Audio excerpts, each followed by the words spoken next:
Bonjour et bienvenue dans cette nouvelle vidéo, mon bilan de lecture du mois de septembre 2024. Alors, on va commencer comme d'habitude par mes achats et mes réceptions.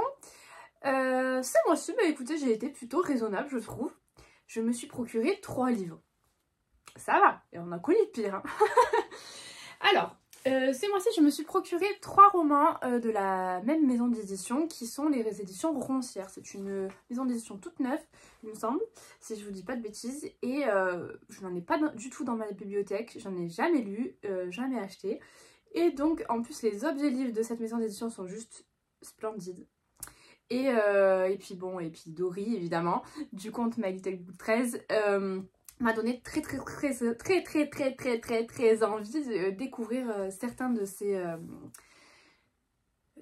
romans. Donc voilà, je vous les présente tout de suite. Du coup, le premier roman que je me suis procuré, c'est le tome 1 de la saga ou duologie, je sais pas trop, il me semble qu'il n'y a que 2 tomes de prévus, à vérifier.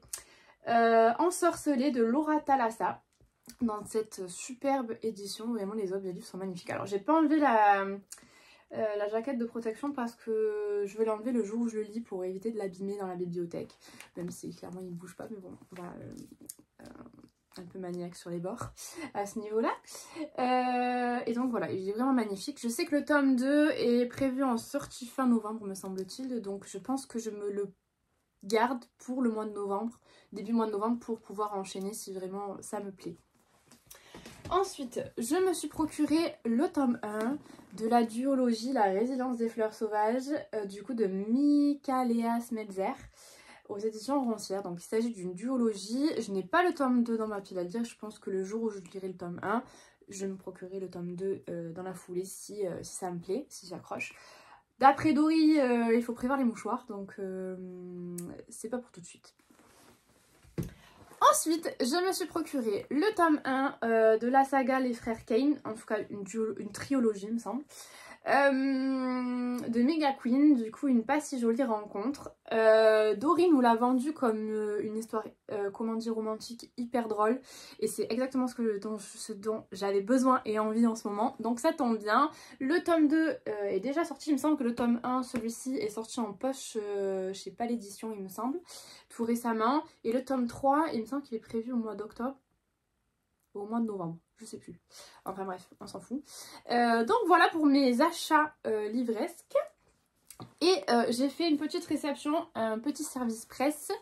Il s'agit de Comme un phare de Géraldine Imbert en auto-édition. L'autrice m'a gentiment contactée sur les réseaux pour me proposer son roman. Et le sujet me tente bien, donc je vais le lire, le tenter. Et je vous en reparle tout bientôt.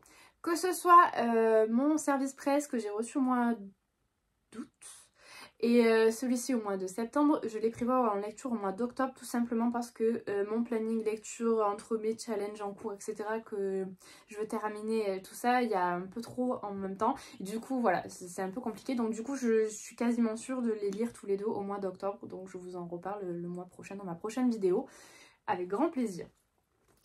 Ensuite, j'ai fait un tout petit peu un achat d'accessoires livresques chez du coup Jean-Baptiste de la boutique Met the Moon. Je vous mettrai le lien juste en bas dans la bio. Alors, je vais essayer de m'enlever de là parce que sinon ça fait pas le zoom sur la vidéo. Mais voilà, cette jolie petite bougie livresque en forme de pile de livres. J'adore, je trouve ça trop beau dans ma bibliothèque. Et ensuite, je m'étais commandé ce marque-page là. Voilà, je trouvais ça trop mignon. Et du coup, il m'a offert aussi celui-ci. Donc, c'est des créations de sa plume. Donc voilà, il fait des choses super chouettes. Il est super gentil, super sympa. Donc, n'hésitez pas à aller faire un petit tour sur sa boutique, ça lui fera plaisir. Et dernière petite chose, ce mois-ci j'avais participé du coup à un concours organisé par Christilla Royard. Donc c'était l'autrice de ce roman-là que je vous ai présenté au mois de juin ou au mois de juillet, je ne sais plus, que j'avais adoré. Et donc en fait le but du concours c'était de proposer une photo avec originale, une jolie photo avec son roman au milieu. Et donc il y avait un petit lot à gagner. Et donc j'ai gagné ce lot et je vais vous le présenter juste ici. Donc dans ce lot il y avait des marqueurs à livres, chose que j'adore, je les utilise tout le temps. Un petits chouchous comme ceci. Un crayon très original, très beau, j'adore. Un petit marqueur en forme de nounours. Je trouve ça trop mignon. Ensuite, une petite gomme comme ceci avec des petites choses à l'intérieur. Je trouve ça trop beau, trop mignon. Un marque-page avec un petit mot de l'autrice que je garde pour moi, avec l'image d'un de ses autres romans que je pense que je lirai prochainement. Un petit bloc-notes to-do list, ça sert toujours. Un petit carnet qu'on peut mettre dans son petit sac, c'est trop génial. Génial, pardon, n'importe quoi. J'aime trop ces petits goodies. Et ensuite, il reste du coup un marque-page aimanté comme ceci. J'aime trop. Je sais qu'Alex du compte Gourmande de Lecture m'en avait offert un dans le lot du concours que j'avais gagné chez elle.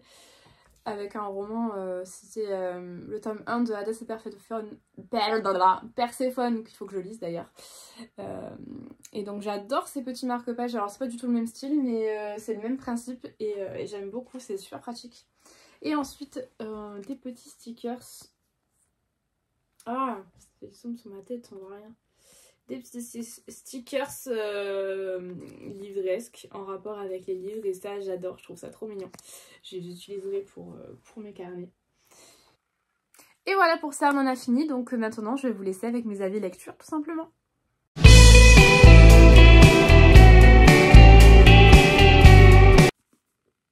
Alors, je commence ce mois d'octobre en lisant Elite Game d'Antinéa Kane aux éditions Addictive. Je vous lis le résumé. 4 garçons, un jeu dangereux, une fille qui n'a pas froid aux yeux. Princeton, campus de l'élite des États-Unis, Connor a toujours fait partie de cette jeunesse dorée et sa voie est toute tracée. Pourtant, reprendre les affaires de son père figure en bonne dernière place de ses envies. Alors avec ses copains, pour tuer le temps, il a mis au point un petit jeu. Quand l'un d'entre eux a un rendez-vous avec une fille, les autres entrent par effraction chez elle pour voler quelque chose. Quelque chose sans valeur, juste par défi. Aya est tout l'inverse. Bosseuse et passionnée, elle n'a que ses études pour réussir. Elle vit dans sa voiture cabossée et pour rien au monde elle ne révélerait son secret à l'élite qu'elle côtoie tous les jours. Mais Connor est irrésistiblement attiré par elle, qui ne cesse de l'éviter, de le garder à distance. Pourquoi? Il a bien l'intention de le savoir. Un suspense haletant, une intrigue addictive. Alors, cette lecture, bah écoutez, je me suis régalée. C'était une bonne lecture, hyper agréable et très sympathique. Bon, je vous avoue quand même que j'ai quand même à certains moments levé les yeux au ciel. Mais je pense tout simplement que c'est dû au fait que le monde étudiant, tout simplement, j'ai un peu passé l'âge. Pour être un peu plus précise, on va dire que par exemple les bros, les princesses, en veux-tu en voilà, à tout bout de champ, à toutes les sauces. Non merci, enfin ça m'a un peu saoulée, on va dire. D'autant plus que le personnage de Connor en lui-même, c'est un personnage au départ du moins détestable, vraiment. Il est beau, il le sait, il en joue, il traite un peu les filles comme de la merdasse. Et ça c'est quelque chose que j'aime pas du tout. Mais bon, ça fait partie du jeu, du personnage, voilà, enfin voilà. Il y a aussi quelques petites choses que j'ai trouvées peu crédibles et un peu surfaites. Mais clairement, à partir du moment où j'ai réussi à faire abstraction de tout ça, de ces petits détails qui m'ont gênée au départ, et bien finalement ce roman il devient hyper addictif. Je me suis complètement laissée prendre au jeu finalement. Et voilà, donc j'ai adoré ma lecture. J'ai beaucoup aimé la tension qui se joue entre Connor et Aya. C'était hyper bien fait. Et puis j'ai beaucoup ri aussi pendant ma lecture et ça j'en avais grandement besoin. C'est exactement la lecture dont j'avais besoin à ce moment-là et ça c'est cool, merci pour ça. J'adore évidemment c'est une émotion comme une autre, hein, mais j'aime beaucoup rire pendant mes lectures et là c'est totalement le cas. J'ai passé un super moment, c'était cool. J'ai aussi, il y a un point que j'ai beaucoup aimé, c'est le fait qu'il y ait énormément de références tout le long de la lecture, de références à l'Égypte antique. J'ai trouvé ça super original, super chouette, vraiment c'est cool. Et l'intrigue qui est en parallèle de la romance, ça ajoute énormément de suspense à ce roman et ça j'ai trouvé ça super chouette. Alors on n'est pas sur du thriller, hein, attention, pardon. On n'est pas du tout sur du thriller, mais il y a quand même une intrigue suspense tout au long de la lecture. Et j'ai trouvé que c'était complètement un plus et je trouve que ça rend la lecture hyper originale. Donc voilà, si vous cherchez une lecture un peu originale dans ce type-là, une romance suspense, je vous la conseille vivement. J'ai passé vraiment un excellent moment, hormis les petits détails que je vous ai énoncés au début. Mais on y fait vite abstraction au final et voilà, donc super cool, j'ai adoré ma lecture.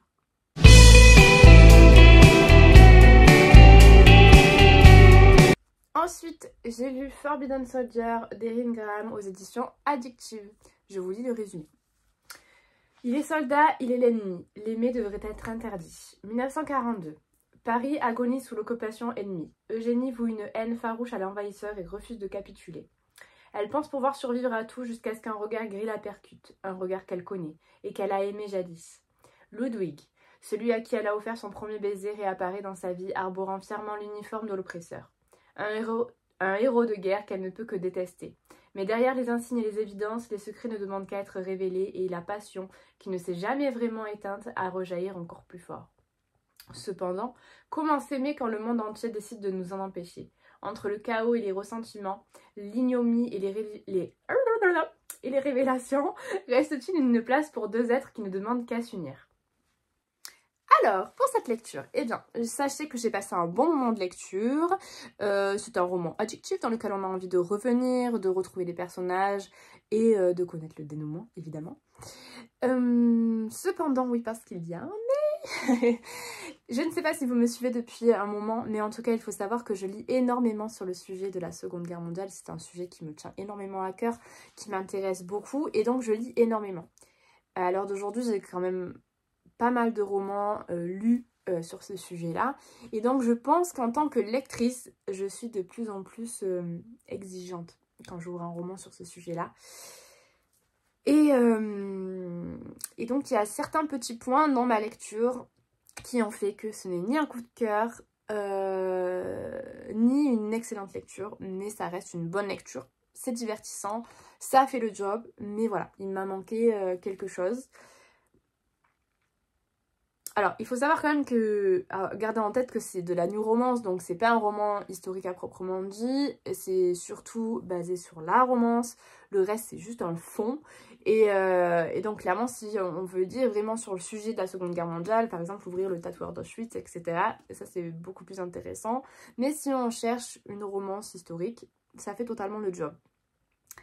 Après, moi il y a certains détails, petites choses qui m'ont gênée, pour vraiment apprécier ma lecture à sa juste valeur.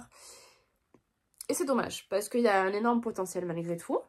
Je vais vous citer en fait les détails qui m'ont gênée et vous expliquer le pourquoi du comment. Et peut-être me dire, vous, en commentaire, si vous l'avez lu, me dire si vous avez eu le même ressenti ou pas. Parce que je pense que c'est peut-être que moi, c'est que mon avis personnel. Parce que je sais qu'en plus j'ai vu des retours sur ce livre là, des très bons retours comme des retours un peu plus mitigés, donc je sais que je ne suis pas la seule, mais il y en a énormément qui l'ont aimé, donc n'hésitez pas à me dire en commentaire si vous l'avez lu, ce que vous en avez pensé.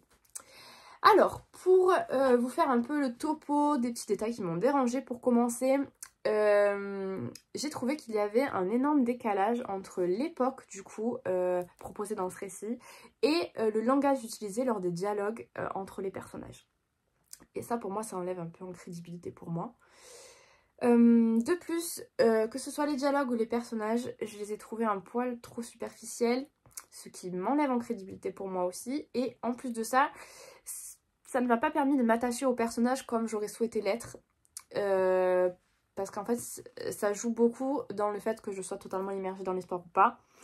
Et là, j'avais un peu l'impression de regarder ça d'un point de vue extérieur. Et c'est dommage parce que du coup, j'étais pas plongée à 100% dans l'histoire. Du fait que je me suis pas attachée au personnage autant que ce que j'aurais aimé. De plus, point de vue historique, il y a certains points que j'ai trouvé peu plausibles, peu crédibles. Enfin, en tout cas, du moins, assez tirés par les cheveux. Et du coup, ça enlève en crédibilité aussi, pareil, à l'histoire. Et j'ai trouvé ça dommage parce que, voilà. Ensuite, qu'est-ce que je peux vous dire d'autre? Eh bien, alors je ne sais pas si c'est dû à mes émotions du moment, ma fatigue du moment, le peu de temps que j'ai trouvé pour lire. Du coup, j'ai énormément traîné sur cette lecture. Je n'aime pas faire ça parce que ben, quand j'aime bien une lecture, j'aime bien sur max, on va dire les 3, max 4 jours, finir, même si c'est un beau bébé qui fait 500 pages. Selon la lecture, ça se lit vachement vite. Et là, je l'ai fait traîner au moins sur une semaine, voire un peu plus. Alors, sûrement, j'ai pas eu le temps, ma fatigue, etc. On s'entend. Seulement, j'ai quand même, je l'ai trouvé un poil trop long. Il fait quand même 500 pages et j'ai trouvé quelques longueurs malgré tout. En plus, il faut savoir que dans ce roman-là, donc c'est une new romance, il est spicy. Il y a énormément de scènes spicy dans ce roman-là. De base, ça ne me dérange pas du tout. Hein. Clairement, les scènes spicy, on peut en mettre, il n'y a pas de souci. Seulement, moi, ce qui m'a dérangé là, c'est qu'il y en avait qui, pour moi personnellement, j'ai trouvé qu'il y en avait qui n'étaient pas nécessaires, on aurait pu s'en passer. Certaines non, mais certaines on aurait pu s'en passer. J'avais l'impression qu'elles étaient là pour être là. Et c'est dommage parce que du coup ça apporte en répétition, en déjà vu, en longueur au récit. C'est dommage, on aurait pu, je pense, enlever une bonne centaine de pages. Enfin peut-être moins quand même. Mais au moins 50 pages, enlever 50 pages à ce roman. En enlevant quelques scènes spicy qui ne sont pas nécessaires pour moi. Après, ça me regarde et ça n'engage que moi. Hein. Mais voilà. Donc, pour résumer tout ça, ben, écoutez, c'est une bonne lecture, divertissante, mais voilà, sans avoir eu de coup de cœur ou quoi que ce soit, parce qu'il y avait des petits détails qui m'ont dérangé personnellement. Voilà, donc dernière petite chose, pour celles qui cherchent un roman historique sur le sujet de la Seconde Guerre mondiale, ne vous lancez pas là-dedans. Dans le sens où moi je vous conseille plutôt un roman comme Le Tatoueur d'Auschwitz par exemple, La fille du Reich, ici en fait c'est un roman historique, on peut dire ça comme ça, mais c'est une new romance, donc en fait c'est la romance qui prend le dessus et en fait la Seconde Guerre mondiale c'est juste une toile de fond, une toile de décor. Si vous cherchez vraiment un roman historique sur le sujet, passez votre chemin. Là, c'est vraiment, ok, vous avez envie d'un fond de guerre, Seconde Guerre mondiale, mais vous voulez rester basé sur une romance, on va sur celui-là. Mais si, à contrario, vous voulez un roman historique pur et dur sur le sujet, non.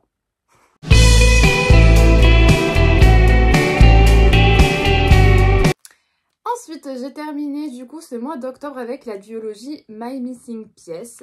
Oui, j'ai déjà fini. Tout simplement, en fait, ce mois-ci, j'ai très peu lu. En tout cas, j'ai lu comme d'habitude, plus ou moins en termes de nombre de pages. Mais j'ai lu très très lentement, chose qui m'a assez frustrée d'ailleurs, mais en fait j'étais tellement fatiguée que voilà, j'avançais lentement. Donc j'ai terminé du coup le mois d'octobre avec cette duologie, donc qui est la duologie My Missing Piece d'Acacia Black aux éditions Nisha, etc. en édition collector. Je vous lis le résumé du tome 1 et on en parle juste après. Un pacte rompu. Luna et Liam se sont rencontrés à Carolina Beach. Amis pour la vie, les deux enfants sont très vite inséparables. Au fil des ans, ils partagent leur joie, leur peine et grandissent aux côtés de leurs meilleurs amis Camille et Travis. Luna et Liam vivent l'un pour l'autre et rien ne semble pouvoir abîmer cette merveilleuse amitié. Jusqu'au jour des 16 ans de Luna où tout bascule. Ce soir-là, Luna ne peut honorer la promesse faite à Liam qui se sent trahi et abandonné. Et une vengeance terrible. Les routes de Luna et Liam divergent. Liam ne peut admettre que Luna n'ait pas été à ses côtés au moment le plus difficile de sa vie. 7 ans plus tard, il se retrouve à New York, mais Liam n'est plus du tout le garçon que Luna a connu. Distant, sombre, le jeune homme semble bien décidé à faire payer à Luna sa trahison qui l'a tant fait souffrir et a détruit sa famille. Mais Luna et Liam connaissent-ils vraiment les causes de leur séparation ? Alors, j'ai terminé cette duologie du coup hier soir avec le tome 2. Je suis enfin arrivée au bout. Merci, merci. Oui, donc clairement, autant il y a des choses que j'ai bien appréciées dans ce roman, autant il y a des choses qui m'ont grave fait lever les yeux au ciel et je me languissais de passer à autre chose. Alors, pour tout vous dire, déjà je commence par m'excuser parce que du coup dans ce bilan de lecture, il n'y a que de la romance et c'est pas du tout dans mes habitudes. Seulement, vous savez, j'avais un challenge en cours, du coup, Destination Romance, qui a démarré le 21 juin, qui se terminait le 21 septembre, qui était organisé par Dory du compte My Little Book 13 et Aurélie du compte Mon Jardin littéraire. Du coup, j'avais à souhait de terminer ce challenge dans les temps. J'ai terminé tout pile poil le tome 1 qui me permet du coup de remplir la avant-dernière case de ce challenge. Du coup, il n'y aura qu'une case qui n'aura pas été honorée ce challenge-là, c'est la romantaisie. J'en ai dans ma pile à lire, donc j'en lirai, mais du coup pas dans le cadre du challenge et quand j'en aurai envie. Clairement, je pense que le fait d'avoir enchaîné autant de romances a joué en la défaveur de ce roman. Et je pense que c'est pour ça que je suis passée, pas à côté, parce qu'il y a des choses que j'ai aimées dans ce roman, dans cette duologie, mais voilà, si elle avait été moins longue, déjà j'aurais un peu plus apprécié. Là, autant des fois les pavés ça me dérange pas, autant là en soi je me languissais d'arriver au bout parce que j'en voyais plus la fin. Et je pense aussi, soyons objectifs, que ma fatigue du moment, qui m'a fait lire extrêmement lentement, a joué aussi en sa défaveur. C'est fort probable, je ne mets pas ça, voilà. Mais bon, lecture du coup très mitigée pour moi. Je pense que le fait d'avoir enchaîné énormément de romances à la filée, je finis par buter sur les clichés qu'on retrouve tout le temps dans la romance. Et du coup, quand je bute, après c'est mort et je vois que ça. Sans compter, petite parenthèse, que du coup, 2 versions collector à quasiment 24 € pièce. Il y a énormément de fautes de frappe, de fautes de syntaxe, orthographe, peut-être pas tant que ça, mais en tout cas de syntaxe et de frappe. Et je trouve ça aberrant et vraiment pas cool. Moi, un livre où il y a 24 € à l'achat, édition collector en plus, machin, il y a des fautes dedans, moi perso ça m'énerve. Mais bon, parenthèse refermée. Du coup, pour en revenir à l'histoire, l'histoire est sympa, franchement chapeau à l'autrice parce qu'elle a énormément d'imagination, ça c'est clair. Mais voilà, moi il y a des choses qui ont enlevé en crédibilité sur l'histoire, sur les personnages, et du coup ça a buté pour moi. On va dire que l'intrigue générale par contre m'a bien tenue en haleine et c'est ça qui m'a fait tenir et d'arriver au bout parce que j'avais envie de savoir. Même si le tome 1 qui est là, je l'ai trouvé déjà long et que j'ai eu un peu de mal et tout ça. La fin donne clairement envie d'ouvrir le 2 pour connaître la suite. Et c'est pour ça d'ailleurs que je les ai enchaînés de suite parce que je me suis dit, vu que t'es mitigé sur le 1, si je laisse traîner le 2 dans ma palle, je vais mettre 100 ans à le sortir, après c'est mort. Et bon, j'ai quand même envie de savoir la suite, donc j'ai dit hop, on fait une pierre de coups, on y va, on lance tout au moins comme ça, on sort de cet univers et on passe à autre chose. Alors, personnellement, comment vous... En fait, ça va être très décousu cet avis-là parce que je sais pas par quoi commencer, je sais pas comment vous raconter mon expérience. On va dire que clairement, le tome 1, c'était en dents de scie. Pareil pour le tome 2, mais on va dire que le début du tome 2, les 200 premières pages, 250 premières pages du tome 2, d'un coup j'ai repris machin, puis hop c'est retombé. Ça m'a fait un peu l'effet du soufflé au fromage tout le long de la lecture, clairement. Hop, on monte, on descend, on monte, on descend, on monte, on descend, vraiment très en temps de scie. Le roman est beaucoup trop long pour moi. D'habitude les pavés ça me dérange pas du tout, mais là clairement j'ai trouvé qu'il y avait des pages en trop. Dans le sens où il y avait énormément de scènes spicy qu'on aurait pu se passer. Les scènes spicy ne me dérangent pas du tout, au contraire dans les romans. Mais là j'ai trouvé qu'il y en avait énormément qui n'apportaient rien de plus au roman à part mettre une scène au milieu. Et j'ai trouvé ça dommage parce que du coup ça rajoute de la longueur, de la lourdeur. Parce que du coup ça répète des choses qu'on a déjà fait. Enfin voilà, j'ai pas trouvé ça ouf. Voilà, et heureusement il y avait cette intrigue vraiment qui... D'ailleurs les thématiques traitées par l'intrigue en amont de la romance, enfin en parallèle de la romance plutôt, ça veut rien dire ce que je dis. Elle était chouette, donc du coup ça tient en haleine malgré tout, donc voilà. Mais clairement ça m'a un peu saoulée cette histoire parce que on passe un bon moment puis d'un coup, pop, ça retombe d'un coup. Et puis hop, rebelote, et hop, et c'est ça pendant plus de 1000 pages. Clairement non, au bout d'un moment j'en avais ras le bol. C'est énormément de drama, mais alors pareil, en fait on a un bon moment puis hop d'un coup on a un moment dramatique et hop et on remonte et on remonte. À un moment donné c'est bon quoi, on va arrêter de s'acharner sur Luna et Liam, s'il vous plaît, c'est bon, on a compris, stop. Mais bon, pourquoi pas. Je pense que je l'aurais lu 10 ans avant l'heure actuelle. Peut-être que je pense que je l'aurais beaucoup plus apprécié que maintenant. En tout cas, parce qu'il y a énormément de choses que je n'ai plus envie de voir dans les romances. Je n'ai plus envie de lire. Et voilà, c'est tombé là et au mauvais moment en fait. Voilà. Qu'est-ce que je peux vous dire d'autre hormis que si vous êtes parent d'adolescentes ou d'adolescents, ne mettez pas ces livres là dans les mains de vos enfants s'il vous plaît. Au-delà des scènes spicy, il y a énormément de toxicité, de violence et tout ça vis-à-vis de la thématique qui est traitée en parallèle.